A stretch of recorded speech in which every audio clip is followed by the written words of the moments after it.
Unajua kwa nini maombi yako hayana majibu?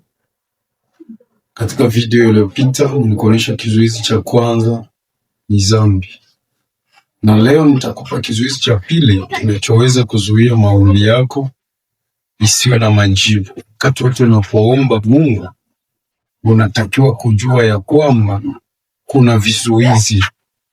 Kizuizi cha pili ni kutokuwasamehe wengine. Kutokusamehe ni kizuizi kingine kikubwa ya kupata majibu ya maombi yako. Wakati hujua kusamehe, usitumainie kusamehewa. Yesu anasema, msipowasamehe watu makosa yao, Baba yenu aliye mbinguni hata wasamehe nanyi makosa yenu. Kwa hiyo kutokusamehe ni kizuizi kikubwa cha maombi.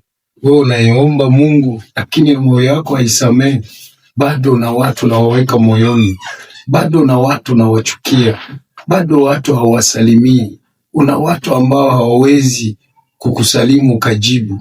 Usitumainie kujibiliwa kwa maombi yako, sababu Mungu hawezi akajibu yale maombi ya watu wana moyo ya kutokuwasamehe wengine.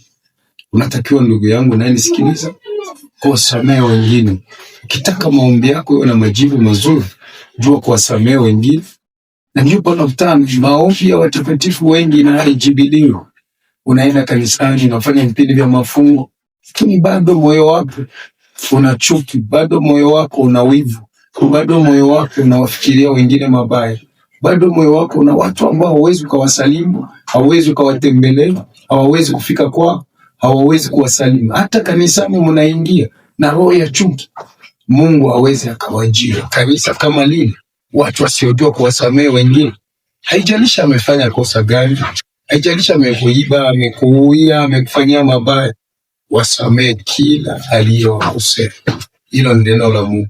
Dawa kubwa kupata majibu ya maombi yako ni kuwasamehe waliokukosea, na Mungu wa mbinguni vile vile atakusamehe na atasikia maombi yako na utapata majibu.